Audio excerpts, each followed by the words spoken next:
You've probably heard more than once about the search for someone who has vanished without a trace. We all, in one way or another, encounter this phenomenon in everyday life. Missing person notices are commonly seen on the streets, broadcasted on TV or radio, and posted on social media. Those missing can be of various age groups, genders, social statuses, and nationalities. Most often, it's the elderly who are being searched for. Unfortunately, senile dementia and other mental disorders in older people can lead to confusion. As a result, they wander off in unknown directions. Children are the most vulnerable population. In most cases, their disappearances are due to abductions. But what about young people? Those who, it seems, shouldn't just disappear.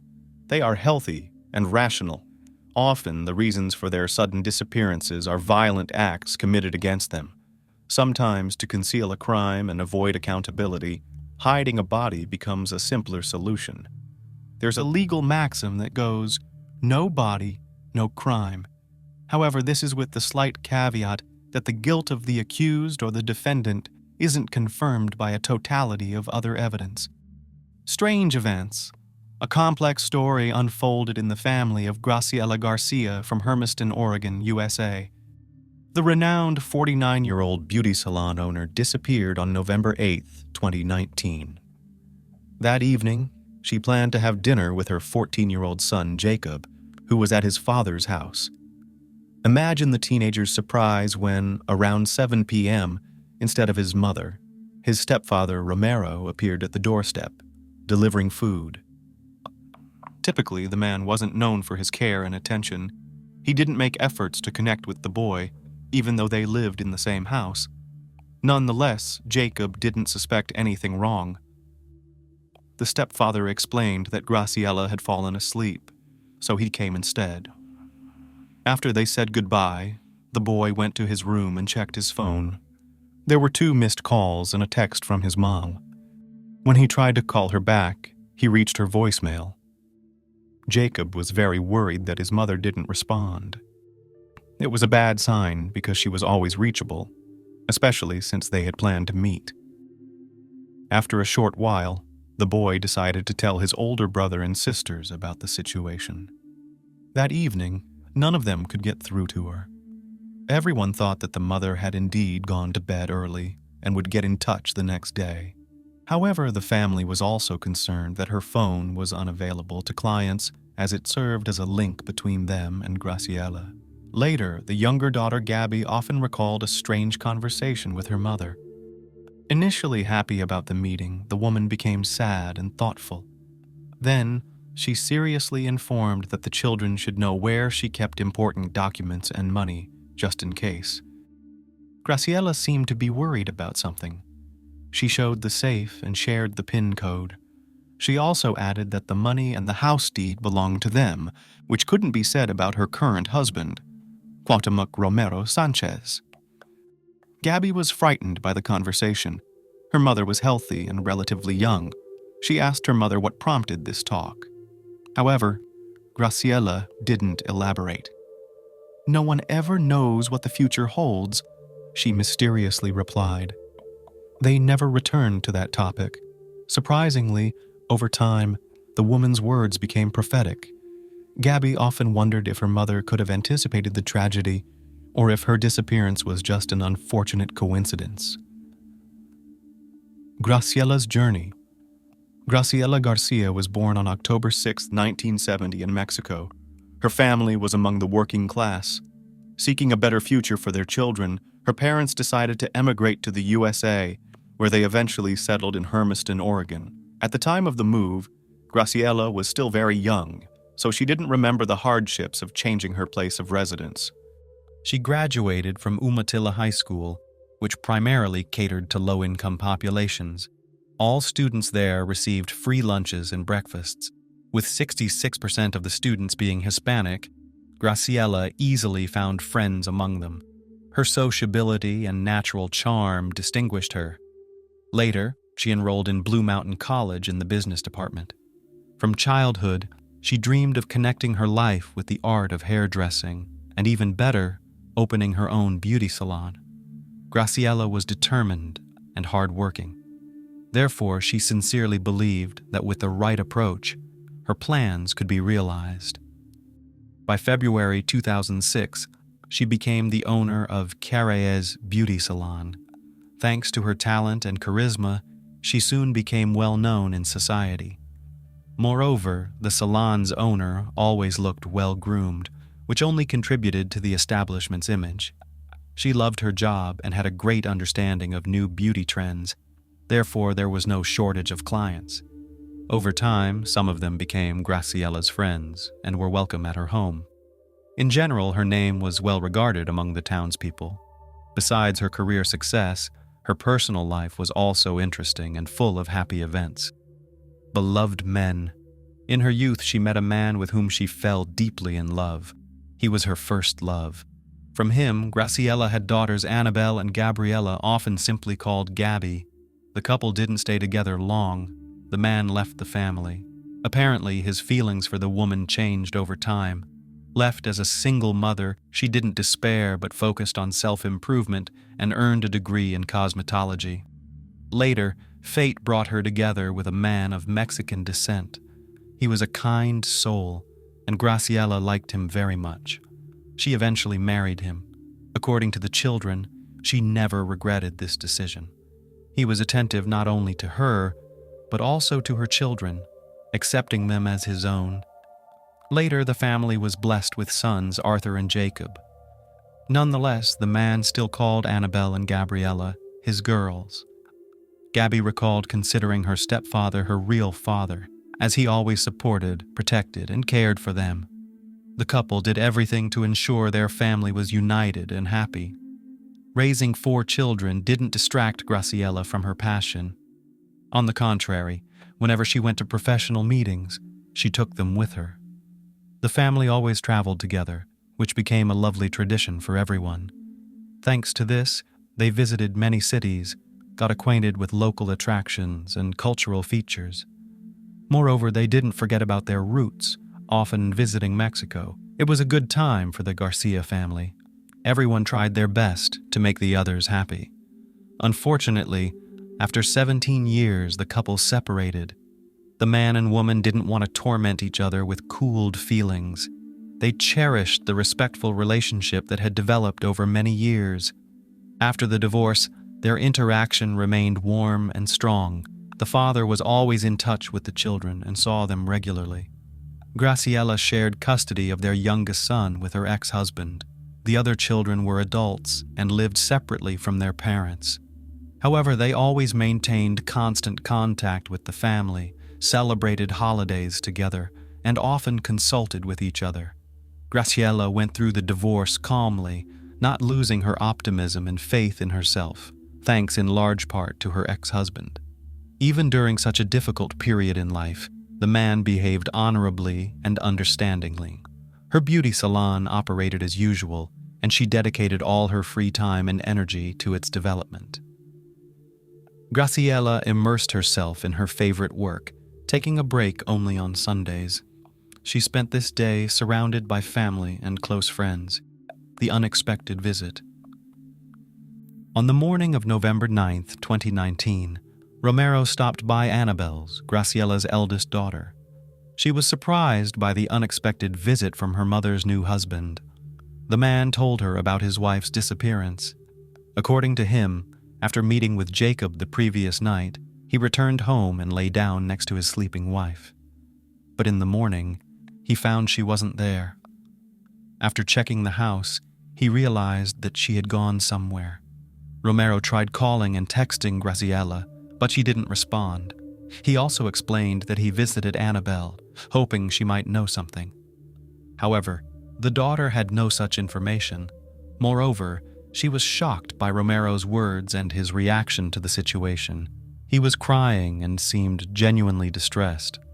It was odd for her to see him this way, as he had never shown any emotions around them, except perhaps indifference.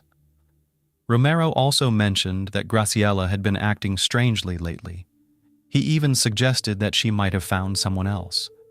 He didn't deny that his wife might have needed a break from their relationship. In general, He wasn't sure she was genuinely happy with him and considered any reason for her disappearance. Annabelle found the man's words insincere and his tears theatrical. Moreover, she indeed started to worry about her mother as she found his behavior suspicious. Romero had always avoided communication with his wife's children, and suddenly, for some reason, he decided to turn to them. After Romero left, the girl decided to inform the rest of the family about what had happened. Where did the homeowner go? Graciela's children gathered around her house, determined to finally find out what was happening. Her car was parked on the driveway. If she had decided to leave Romero, she surely would have done so in her car. The second thing that caught their eye was the perfect order in their mother's house. Everything was so tidy that it looked overly perfect. Mrs. Garcia loved creative chaos. If she was going somewhere, her belongings and accessories would be scattered all over the room. She would spend a long time in front of the mirror, choosing an outfit for the new day. She loved her jewelry, yet at first glance, she left all her precious items at home. Graciela didn't even wear her favorite rings and necklaces, which she wore every day, not to mention other personal items. Everyone was concerned about what could make their mother step out in such a state. Their imagination painted terrifying pictures, one of which was fleeing. While going around the house, Gabby found something strange. A large blanket was lying in the washing machine. This could not but catch her attention, as their mother always taught them not to overload the appliances. The blanket was clearly heavy and someone else had washed it. Apparently, Romero himself. It was unlikely he would engage in household chores. Usually, Graciela took care of the house. Then what could this mean? Definitely that he was trying to hide something. However, the man did not comment on this in any way, citing that he does not pay attention to such details. Later, it was established that along with the homeowner, the following items disappeared from the house: passport, driver's license, and mobile phone. On November 11th, Annabelle contacted law enforcement. Visiting the police station, she was surprised. It turns out, Romero had not informed the police about his wife's disappearance, even though he knew about it since the 9th, or perhaps earlier. Thus, Graciela's eldest daughter was the first to file a missing person report for her mother. The distant personality. So, who was Romero, and why didn't Graciela's family warm up to him? She met him a while after her divorce. Cuauhtemoc Romero Sanchez was one of her beauty salon's clients. Initially, their interaction was based on friendship. Later, the man took the bold step of asking the beautiful and successful woman out. Mrs. Garcia accepted his invitation, and before she knew it, their relationship evolved into something more. When she introduced him to her family, they noted his excessive aloofness and cold demeanor. Annabelle and Gabby shared that they tried multiple times to connect with him, but Romero did not reciprocate. Graciela's children were puzzled by such behavior, but attributed it to individual personality differences, especially compared to their mother's past relationships. They genuinely wanted to understand her partner and the motives driving him. Sometimes he appeared odd and unsociable to them. They couldn't grasp how such a vibrant and joyous woman could fall for someone so dry. Nonetheless, they respected her choice. When their mother announced her upcoming marriage, everyone supported her and shared in the joy of the occasion, especially the girls, because they wanted to see her happy and loved. Romero's arrogance and restraint were noted even by guests on the wedding day. Some even thought he was overly jealous, as he monopolized the bride's attention. When Graciela's young grandchildren came to congratulate the newlyweds, Sanchez treated them with disdain rather than affection and tenderness. It was clear he didn't want to share his wife with anyone, even her family.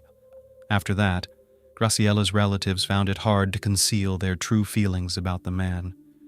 Annabelle even openly stated she did not consider him a stepfather, let alone a father. All they wanted was to maintain normal relations, as seen in civilized families. After the wedding, the newlyweds moved in together into Graciela's house, along with her youngest son, Jacob. The teenager shared that shortly after, Romero began acting as if he were the sole owner. According to the boy, The honeymoon period was short-lived. Soon, the family idyll began to crumble. He noticed that his mother initially tried to set personal boundaries, but being non-confrontational, quickly gave in. This seemed to suit Romero, who was quick-tempered and never the first to apologize. To avoid creating tension in the family, Graciela conceded to him. Over time, it seemed she realized she had rushed into the marriage. In heart-to-heart conversations, she confessed feeling constrained and oppressed. Her husband controlled her and wouldn't let her go anywhere alone. Yet, she never spoke of wanting to leave the abusive relationship. It appeared Graciela was still in love with him. Everyone began to understand she had tied herself to the wrong man. Moreover, it seemed he was unemployed and living off his wife, as his constant presence at her side was otherwise inexplicable. This greatly frustrated the hard-working Garcia family. Sanchez was a skilled manipulator. He followed her everywhere, monitored her correspondences, and even friendships with her girlfriends were under threat of being disrupted. He either wouldn't let her go, or could unexpectedly show up as if testing Graciela's fidelity. His jealousy was excessive. The heroine became embarrassed by such behavior and ultimately limited her social circle. Her family became the only people she communicated with. This inevitably affected her professional life, as the industry demanded constant contact with clients and attendance at various events. Friends and colleagues noticed that her former cheerfulness had vanished.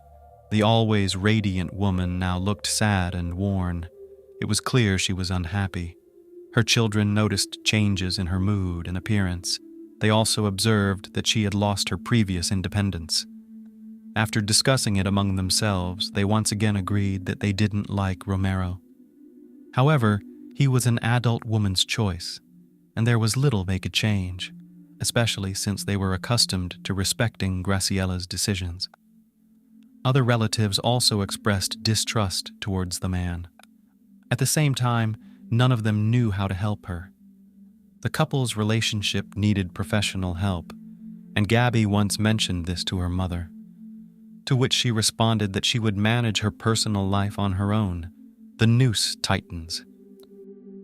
In 2018, Graciela announced her decision to relocate her beauty salon to her home, explaining it was more convenient for her. Her family was skeptical about this idea since they had never heard her mention such a plan in the 12 years since the salon's opening. Later, some clients mentioned that Romero often hung around the salon, creating a bit of tension, as if the warm and cozy atmosphere had been lost. Some thought Graciela made this move to solve a problem, but others doubted the idea originated from her, suspecting her jealous husband insisted on the move. Nonetheless, the salon owner continued to express her enthusiasm for the long-awaited changes, noting the home-based work allowed her to be close to Jacob and Romero. By the end of the year, she and her husband were remodeling a room for the salon, but the setup unexpectedly dragged on, completing only in May 2019. Despite the closure, her reputation remained intact, and a rumor of the studio's reopening attracted a queue of clients for months ahead, including new visitors. She was thrilled with her professional success, but became increasingly reticent about her personal life. Another incident raised concerns for her safety. Graciela asked Gabby if she could pick her up. When Gabby said it would take some time as she was far away, her mother insisted, an unusual plea for help that surprised Gabby. Graciela claimed everything was fine, attributing her request to a quarrel with her husband. After meeting, they spent time together, and Graciela appeared to relax, smiling and asking her daughter not to worry, suggesting, "Lovers' quarrels are but lovers' renewals." They parted ways, but Gabby remained uneasy, increasingly worried for her mother. Investigation. After Annabelle contacted the police, the relationship between Graciela's family and her husband deteriorated completely. He seemed angered by their decision to inform law enforcement. Romero presented an official version of his wife's disappearance, claiming she decided to take some time alone or had gone to another man and would soon show up. This was his response to anyone trying to clarify the situation. However, the police report did not go unnoticed. Officers launched an investigation, not ruling out that the missing woman could have been a victim of a crime. They first searched Graciela's home, where relatives confirmed only a few personal items were missing, with nothing else raising suspicion. The investigation included interviews with her children, husband, and others close to the family, including her ex-husband, but nothing substantial was learned. All unanimously expressed doubt about Romero's behavior, though he cooperated with detectives, consenting to a home search, participating in interrogations, providing his DNA, and undergoing a polygraph. With no grounds for his arrest, the investigation continued.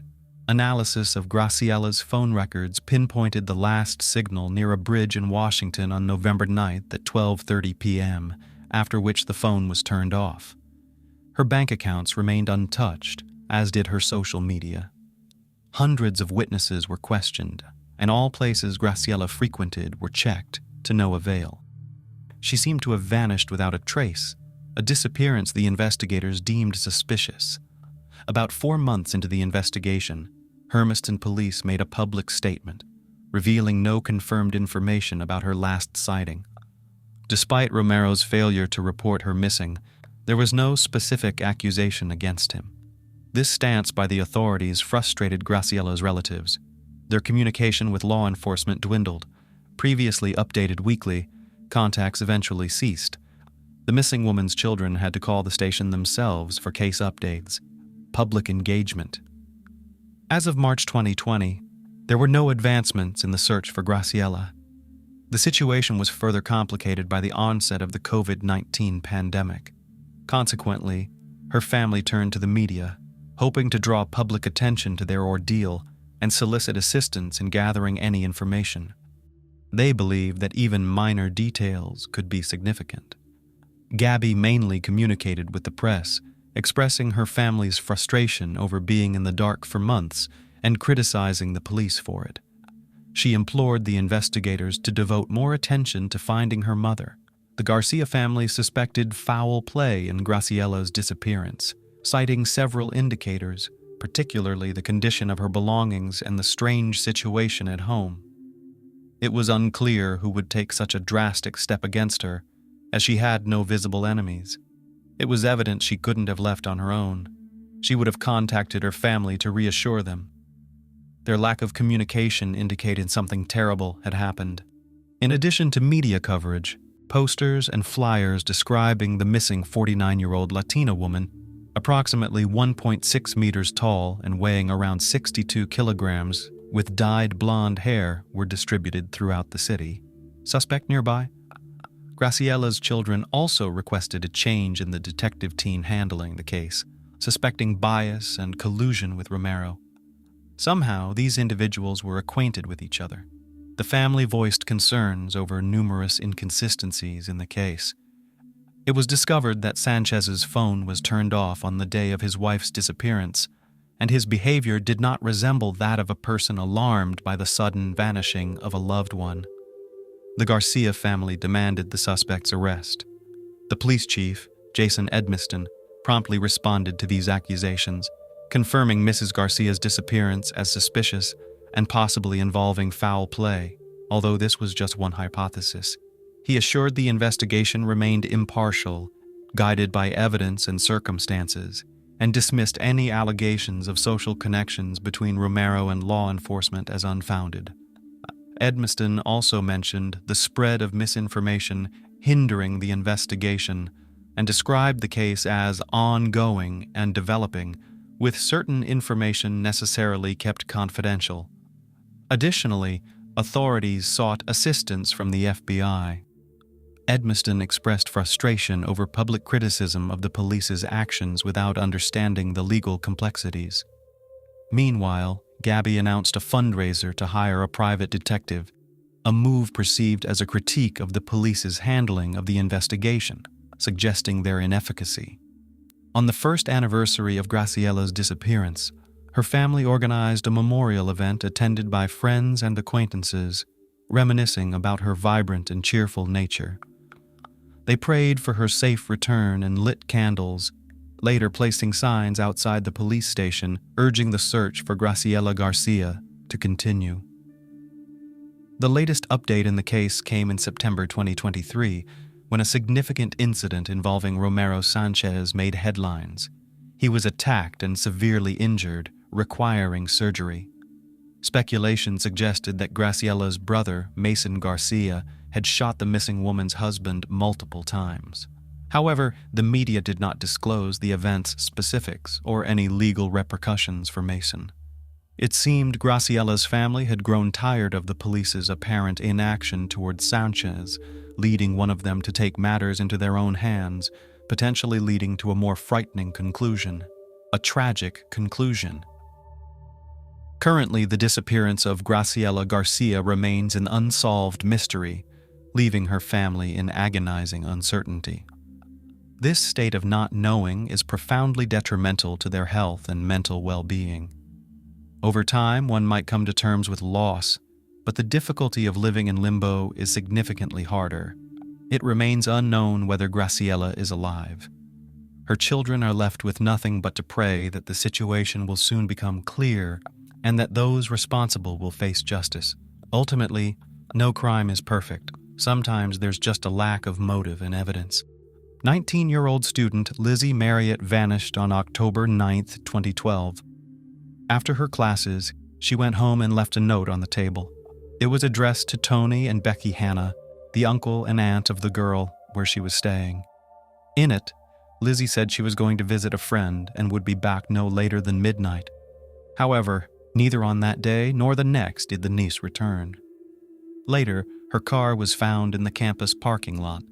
The girl seemed to have disappeared without a trace. After some time, the search for the missing girl turned into a search for her body. The police became aware of the gruesome details of her death.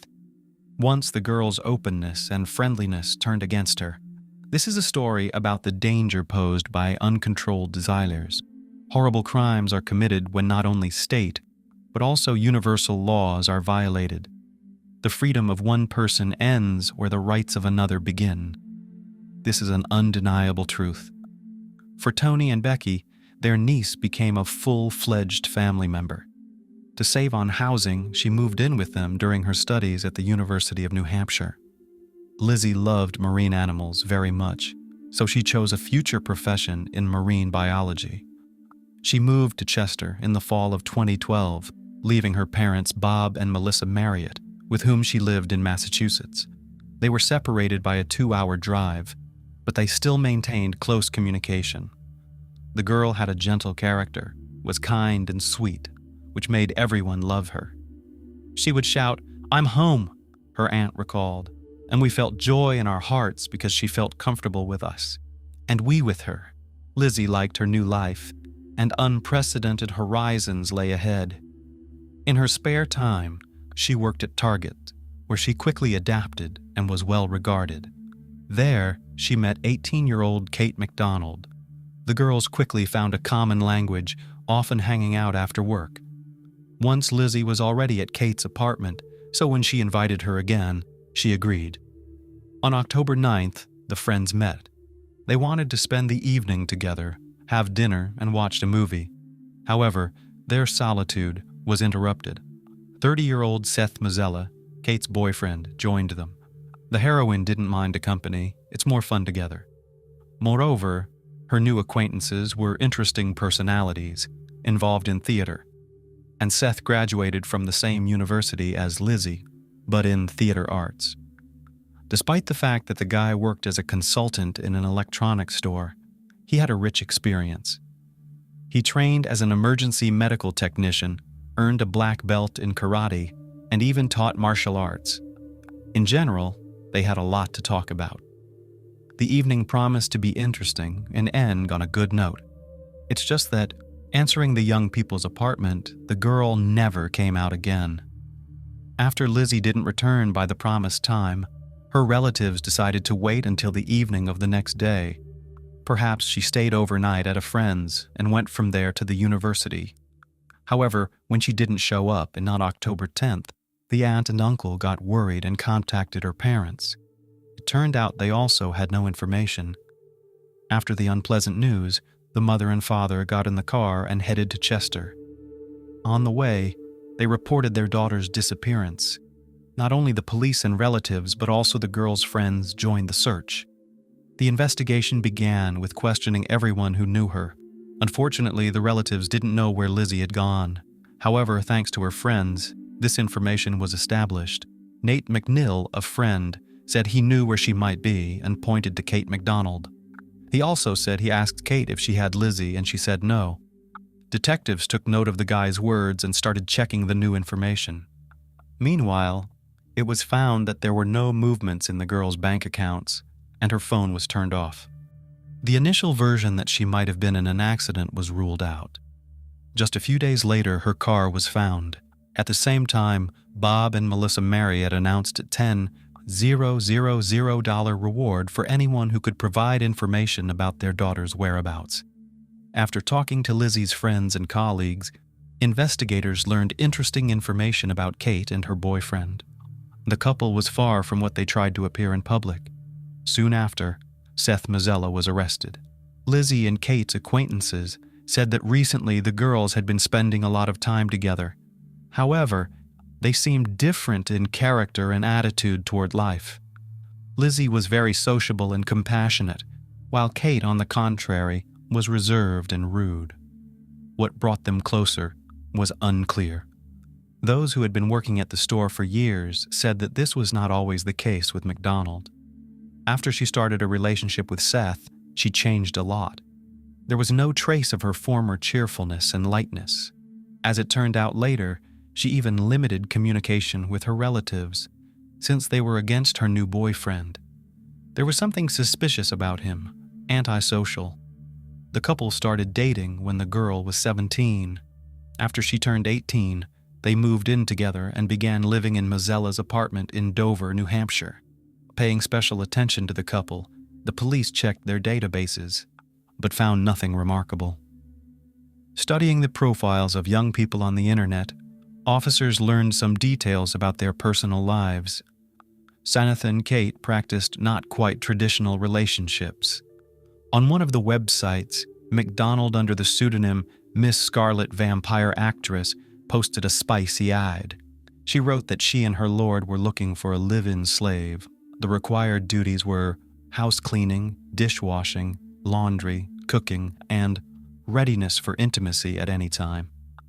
The girl also shared a bit about herself and her partner. She described their relationship as dominant, submissive, where the former dictates and controls, and the latter completely submits to his will. At the end, the girl attached her photos in a Gothic style. From the text, it was clear that the feelings of the two were not based on love and respect, but rather on humiliation and obedience. The couple practiced BDSM, where Seth was the dominant and Kate was the submissive. Now detectives had no doubts that they could be involved in Lizzie's disappearance. On October 12th, the young people were summoned for questioning. They were questioned simultaneously, but separately from each other. This played into the hands of the investigation. For 2 hours, Kate insisted that she hadn't met Lizzie on October 9th. After that, she refused to talk altogether. Meanwhile, Seth was more talkative. He denied his friend's words and said that on that day Marriott was indeed at their place. However, a tragedy occurred. At first, everything was fine. They watched a movie, played strip poker. After that, they engaged in a threesome. According to him, no one objected to intimacy and was morally prepared. During the process, he tied the girls with ropes, but at some point something went wrong, and Lizzie accidentally died. Then, in a state of shock and fear of being misunderstood, he and Kate took the girl's body to Pierce Island and threw it into the Piscataqua River. After that, they went home. After an 11-hour interrogation, Mazzella went with the police to the designated place, where he vividly demonstrated how he got there and threw the body off the cliff. On October 13th, the guy was charged with murder. The news of their daughter's death was devastating for her parents. Melissa Marriott said she had a feeling about it, but she didn't want to believe it until the last moment. On the same day, a candlelight vigil was held in memory of the departed. Her father thanked those who came and said that the prayer spoken today would help Lizzie find peace. "She has become an angel who flew to heaven," said Bob Marriott. Her friend Nate, who actively participated in the search for the girl, remembered that she always told funny stories, so she could lift spirits or comfort in difficult times. Perhaps she would have found something to say to us in this case too, he sadly said. The girl's parents refused to accept the version of death told by Mazzella. They explained that their daughter was in a relationship and cherished it very much. According to them, she would never betray her beloved Brittany. They prayed to God and asked the police to find the poor girl's body as soon as possible, to say goodbye to her like humans, and bury her. The search went on every day. Volunteers joined the efforts of the authorities. Even a private detective was working on it. However, the river, which became Lizzie's final resting place, is subject to strong tides and ebbs.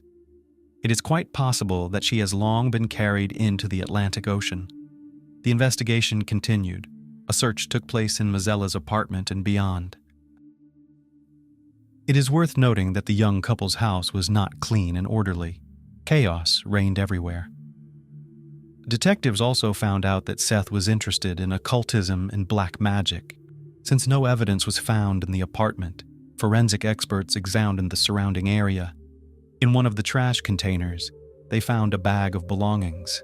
Among them were black leather gloves, a sweatshirt, and men's underwear.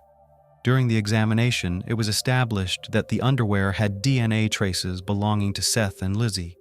This confirmed the intimate nature of their relationship, and the sweatshirt belonged to the deceased and was identified by her family. But what were leather gloves doing on this list?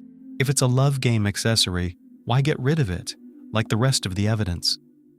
Apparently, not everything in Mazzella's words was true. He could easily pass off the desired as reality.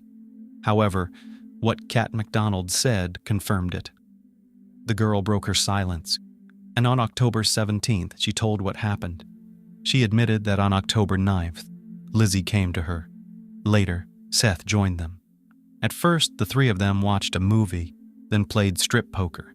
In the process of the game, they got excited and decided to have intimate relationship.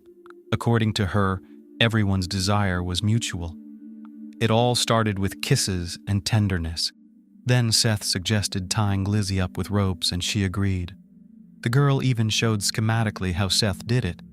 Everything was going well, but suddenly, Marriott had a seizure. She began to suffocate, and moments later, she lost consciousness. When Seth and Kat lifted the girl, she wasn't breathing. Everything happened quickly and unexpectedly. McDonald claimed that no one was to blame for what happened. It was an accident. However, a significant role in the investigation was played by the testimony of an unexpected witness. One day, a young woman went to the police station. She said she had important information about Lizzie Marriott's case and asked to speak to the detectives leading the investigation. During the conversation, she introduced herself as Catherine Fish, Seth Mazzella's ex-girlfriend. From the conversation, it became clear what she was hinting at. Seth was capable of murder. Once he confessed to her that in one of his fantasies, he takes someone's life. But let's start from the beginning. Catherine and Seth met about 10 years ago. At first, he seemed attentive and caring. He courted her beautifully, didn't skimp on flowers and gifts. He was very charming in conversation. The girl quickly fell in love with the affable young man, but at the moment of their first intimacy, she learned that he was into BDSM. At first, she didn't mind new sensations, as long as he kept himself under control. However, later, Seth began to show excessive cruelty and dominance. He didn't want to be contradicted or stopped. Sometimes he shared his thoughts and fantasies with her. During one such conversation, Catherine heard a terrible confession. Then she realized he could be dangerous. As if to confirm this, he grabbed her by the throat very tightly once. The girl begged him to let go, but he wouldn't stop and continued to squeeze harder. This incident finally shattered her illusions. Since they moved to another city, the girl didn't know where to go to get away from him.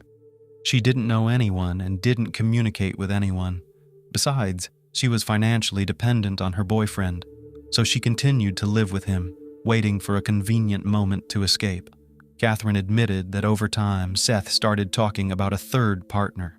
He got bored with her in bed, so he decided to spice things up.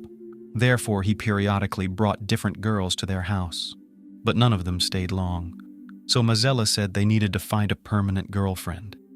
Catherine's life turned into hell. Catherine admitted that Seth had frightened her so much that she didn't dare to escape. After a few months, gathering courage, she finally decided to run away. Fish miraculously overcame the distance of 1,000 miles to get to her parents' house. But that's another story. She never saw her ex-boyfriend again. In May 2014, Seth Mazzella appeared in court. The prosecution believed that the defendant was guilty not only of intentional murder, but also of taking advantage. Several people testified against him. Shortly before the trial, among them was Kat McDonald. 2 months after Lizzie's death, she too was arrested and was in custody. She was charged with obstruction of justice and investigation. The girl had plenty of time to analyze what had happened and understand whom she was covering for. Initially, while behind bars, she and Seth were actively corresponding. The lovers dreamed of escaping and going to another country where there were no extradition laws. They wanted to get married and have children. However, their escape plan suffered a setback. In the winter of 2012, Seth persuaded his cellmate Ryan Bachman, who was soon to be released. Mazzella gave him access to his bank account. Bachman was supposed to withdraw money, buy drugs with it, and sell them, thereby increasing the initial capital. With this amount, they planned to buy weapons, 2 cars, explosives, and a boat. However, the friend decided to use the money for his own purposes. Moreover, authorities learned about the plan. After that, Seth abandoned the escape plan and sent Kat a letter suggesting they meet in the afterlife. He sincerely believed that death was not the end of life. Perhaps, in this way, he hinted to the girl about ending her life. In any case, time helped McDonald. Her thoughts cleared up. Therefore, when in 2014 the prosecutor's office offered her a favorable deal, she agreed without hesitation. According to it, the suspect had to tell the truth about what happened in the apartment on the evening of October 9th. In return, the threatened 20-year prison sentence was reduced to 3, a fairly advantageous offer, considering the circumstances that became known to the investigation afterward. The girl admitted that she was very afraid of Seth and obeyed him in everything. He gradually suppressed her will, deprived her of independence. A month and a half before the tragedy, the guy sent her a message ordering her to find a third partner as soon as possible, because he didn't want to be alone while Kat was away. The thing is, the girl had 10-day theater tours scheduled. However, McDonald never found a replacement for herself. Over time, the tone of Mazzella's messages changed. From orders, he moved on to threats, and promised a terrible retribution if she didn't do what he wanted. At the very least, Kat had to bring one of her friends with whom he could carry out his plan. To fulfill the order, Kat invited Lizzie over. She agreed easily because she had been a guest at her place once and trusted her. And to ensure that the girl came without hesitation, McDonald kept silent about the fact that they wouldn't be alone. Seth liked the presumed partner. He had seen her photos before, so he eagerly awaited the appointed hour. Imagine the disappointment and anger the guy felt when the evening didn't go as planned. On October 9th at 9 p.m., Marriott arrived at Mazzella's apartment. At first, Kat and Lizzie spent time together, chatting. Then Seth joined them. He was cheerful, joked a lot, and took care of the girls. In general, he brightened up the evening. After that, the young people started watching the movie. During the viewing, Seth suggested playing strip poker, dimming the lights in the room. He wanted to create a conducive atmosphere for intimacy. The game was casual, but Lizzie was losing, so she ended up in her underwear. In another losing hand, Seth suggested kissing Kat, but the girl refused, explaining that she was already in a relationship and it repulsed her. After a while, the heated guy suggested Marriott to be alone, to which she categorically replied no. In response to her reaction, Seth went to his room, where he put on black leather gloves and took out a rope. After that, he returned, and sat behind Lizzie. When Seth slipped the weapon over her neck, the unsuspecting girl didn't even have time to scream. He strangled the girl without blinking an eye. Then the murderer carried out his plan and violated the body of the deceased. All this time, his girlfriend sat nearby and silently watched. Kat explained that she was very scared. She was afraid of becoming the next victim, so she did nothing to help the poor girl. Around 1 a.m, the couple wrapped Lizzie's body in tarpaulin and put it in a suitcase, which they carried to Lizzie's car. Then they headed to Pierce Island by the river there, where they lifted the suitcase onto an observation deck, pulled out the dead Marriott, and threw her off the cliff. Then they cleaned up in the car together, drove to campus, and left the girl's car in the parking lot. The couple walked 10 miles home. Kat explained that she was scared by what was happening and was in a state of shock. And later, she didn't want to testify against the guy because she knew he wouldn't have any trouble getting rid of her. During the trial, the girl kept sobbing constantly, but not a single tear fell from her eyes. Because of this, many in the courtroom doubted her sincerity. She was a good actress and could easily pretend to be miserable. This caught the attention of Seth's lawyer. He claimed that the girl could professionally transform into any role. The defendant's defense insisted that Lizzie died accidentally during intimacy. At the same time, no one denied that Seth and Kat got rid of her by disposing of the body. McDonald's defense, on the other hand, argued that Kat had been under pressure for a long time, which had shaken the girl's mental state. McDye essentially limited her communication with family and friends, constantly controlling and coercing her into intimacy. The prosecution focused on deliberate murder, emphasizing the discovered gloves. According to the prosecutor, Mazzella knew what he was going to do with Lizzie, so he deliberately put them on. He did it to protect himself and hide the traces. Considering all the circumstances, his action was by no means accidental. Witnesses for the prosecution also included Roberta Gherkin and Paul Hickok, acquaintances of the couple. It turns out that at 10:49 p.m. after Marriott's murder, Seth called them. He said he needed help and asked them to come over. After 11 p.m., they appeared at Mazzella's apartment and saw a strange scene. Seth was sitting on the bed, and a girl in lingerie lay next to him. When Paul asked what was going on, Seth replied, "This time things went too far." He repeated this phrase over and over again. Roberta found Kat on the kitchen floor. The girl was sitting in the fetal position and rocking back and forth. The arriving couple immediately said to call an ambulance and quickly left. They didn't interfere and didn't call the police because they didn't want any extra trouble. On August 14, 2014, Seth Mazzella was found guilty of first-degree murder by strangulation, taking advantage, and criminal conspiracy. The 32-year-old man was sentenced to life imprisonment without the possibility of parole. 20-year-old Kat McDonald received the promised 3 years of imprisonment. It is known that in 2016, the girl was released. She does not maintain any social networks, at least not under her own name. Some believe she returned to her parents. Lizzie Marriott's body was never found. The girl's parents couldn't bury their daughter, so they made a small memorial for her in the form of a bench by the lake in their hometown. Bob and Melissa Marriott believe that the sentence is too lenient for Lizzie's former friend. Although the perpetrator is punished, they cannot call it justice. The girl is dead and will never return. However, her case can serve as an example for other women. The Kaler family case. Can this crime be justified by a nervous disorder? In 1995, Kansas passed a law stating that an offender who committed a premeditated crime could not blame his actions on a mental disorder that made him unable to distinguish right from wrong.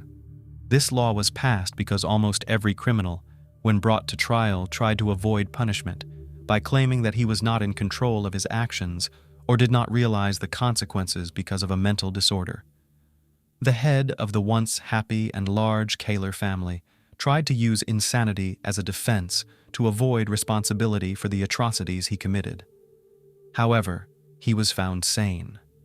Psychologists believe that his actions were motivated by jealousy, rage, and a desire for revenge against the ex-wife who left him and the daughters who supported their mother. Unfortunately, such crimes motivated by jealousy and a pathological desire for revenge are a common worldwide phenomenon. According to statistics, these motives account for 1 in 8 crimes committed. Excessive suspicion, insecurity, and obsessive need to control a partner can turn a person into a real beast who does not spare even his own children. The story of the Kaler family. James Craig Kaler was born in 1963 in Weatherford, Texas.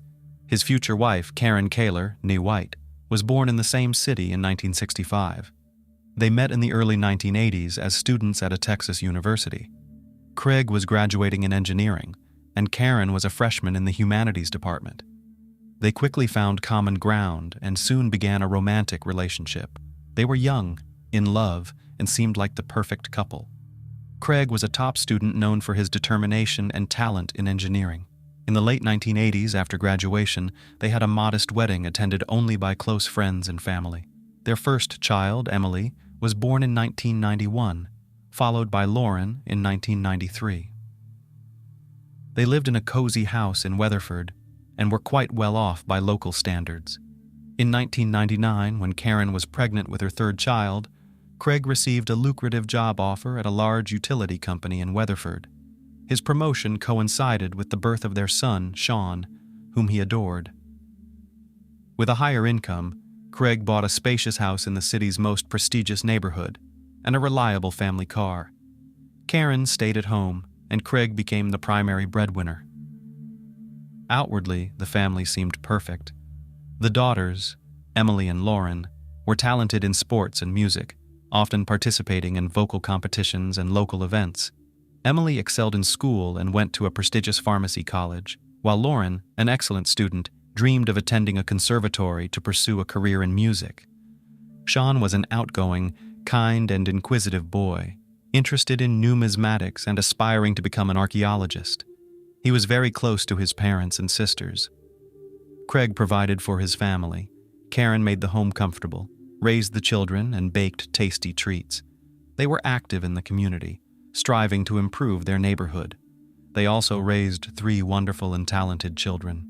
However, behind the facade of perfection, there were many problems that family members kept hidden. In 2007, Karen admitted to her younger sister Linda that she was on the verge of a nervous breakdown. She complained that Craig had been controlling and monitoring her for years, and that this control was increasing. Craig demanded a full accounting of all expenditures, not just major purchases, but everyday household expenses as well. Karen provided him with supermarket receipts, bank transaction data, and reported her whereabouts every day while he was at work. The entire Kaler family lived on a strict schedule set by Craig. When he returned from work, his wife and children had to be home to meet him. They went to bed, woke up, and ate at certain times, and even intimacy between the couple was scheduled. Over time, Craig's obsession with control intensified. He became increasingly demanding and selfish, and Karen's actions were scheduled down to the hour. Karen felt enslaved. She had no free time, only duties and responsibilities. She tried to fulfill all of her husband's demands, hoping that he would loosen his control and they could get back to their old life, but Craig seemed to enjoy his control and was unwilling to change. Linda was deeply disturbed by her sister's revelations. She, like everyone else, had seen Craig as the perfect husband, father, and family man, and it turned out he was a domestic tyrant. However, Karen did not want to destroy her family. Besides, she and her children were financially dependent on Craig. Therefore, she decided to find a job that would provide her with a stable income. Karen's new hobby. Karen, despite her advanced age and 3 children, was in great physical shape. She always adhered to the principles of good nutrition, periodically followed diets, took care of herself, and went jogging every day. Secretly from her husband, she enrolled in a local fitness club where she started working out for several hours every day. It was her way of blowing off steam, distracting herself and getting her thoughts in order.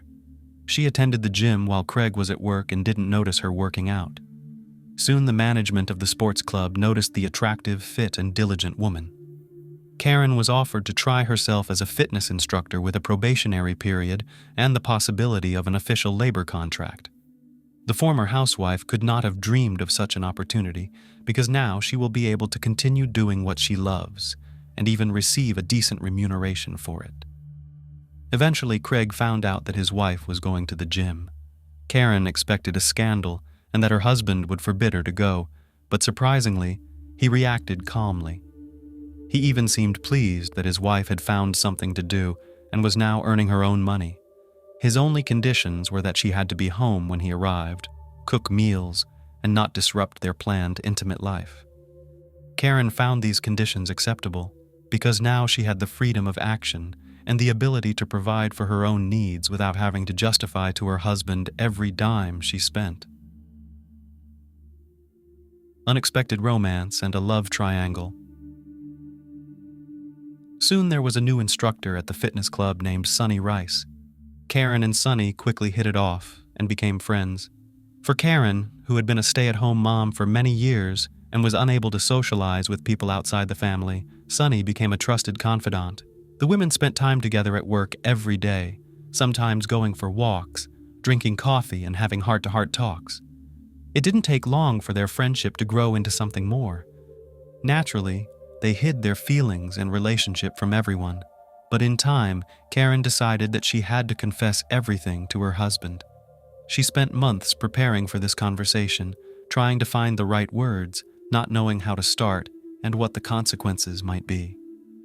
Eventually, she opened up to Craig. Although Craig was quite puzzled by his wife's revelation, he reacted rather calmly and did not make a scene. However, the next day, Craig stated that he agreed to his wife's relationship with Sunny, but on the condition that he could join them. Karen was shocked by her husband's proposal and didn't know how to react to it. Nevertheless, Craig took the initiative and began courting Sunny, sending her flowers and small gifts. He seemed to see this as an opportunity to brighten his intimate life and add passion and new sensations to his marriage to Karen.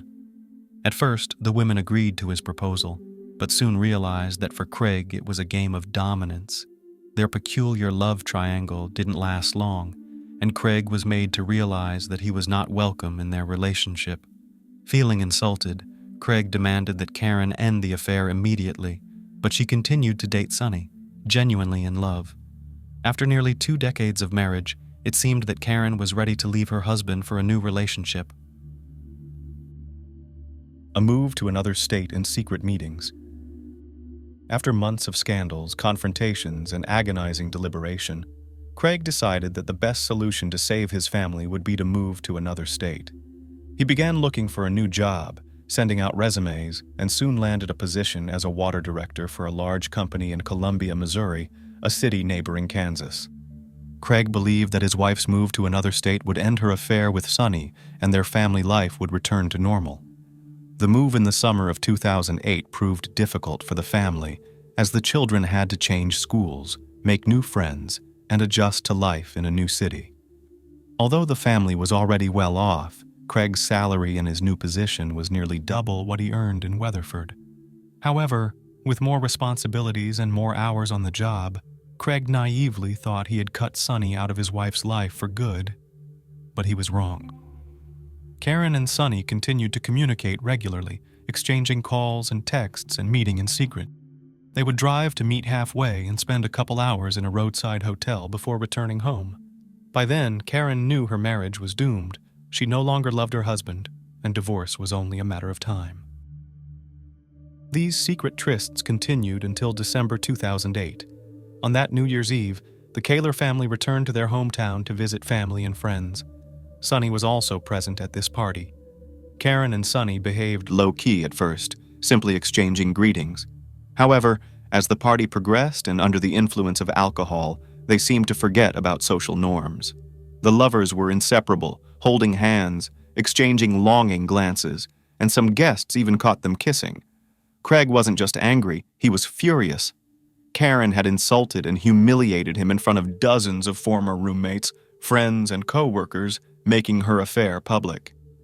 Craig made a scene at the party, verbally attacking his wife and Sunny. An enraged Craig forcibly dragged Karen away from the party. On the way home, he lost control of himself. He grabbed her by the shoulders and shook her with such force that her dress ripped. He then slapped her, causing her to stumble and fall, hitting her head hard. Divorce and painful harassment. After returning home, the conflict did not subside, and a few days later, Karen told Craig that she was leaving him. She initiated divorce proceedings and demanded custody of the children. At first, Craig tried to apologize, begging to keep the family for the sake of the children and offering to give their marriage another chance. However, Karen was adamant and obtained a divorce. Craig then began calling their mutual friends and relatives, asking them to talk to Karen and convince her not to break up the family and stay with him. Despite his best efforts, she firmly told him that she was leaving for Sonny and was never truly happy in their marriage. In the early spring of 2009, while they were still living under the same roof, another argument broke out, and Craig resorted to physical violence for the first time since that New Year's Eve party. Karen reported him to the police and he was arrested. However, at the station, he claimed that his wife was hysterical and he only held her tightly to calm her down, which caused the bruises on her arms. After this incident, Karen, without waiting for an official divorce, took the children and moved out. For Craig, it was a serious blow, but even more he was angry when he learned that his daughters sided with their mother, saying that for the first time in a long time saw her happy. He saw this as a betrayal and refused to communicate with Emily and Lauren, only calling Sean and taking him with him on weekends, while blatantly ignoring his daughters. Meanwhile, despite the ongoing divorce proceedings, Craig still hoped that his wife would change her mind and come back to him. He was jealous, tried to control her, and followed her everywhere. He watched her house, followed her around town in a rental car trying to remain undetected, and even tried to set up a hidden camera in her house when no one was there. Naturally, all of this took time and effort, so Craig had to sacrifice work. First, he took a vacation, then he claimed that he was sick, and in the end, he just started skipping work without explanation. This reckless behavior led to his termination. After losing his job and source of income, Craig was forced to move into his parents' house because he couldn't afford his own. Now, with plenty of free time, he was able to stalk his ex-wife all day long, leading her to take his ex-husband to court to stop him from approaching her. Horrible Thanksgiving. In November 2009, just before Thanksgiving, Karen took her children to visit her 89-year-old grandmother, Dorothy White, in the small town of Burlingame, Kansas, to spend the vacations. On the evening of November 29th, the Burlingame Police Department received an alarm call about a suspicious van and the sound of gunshots.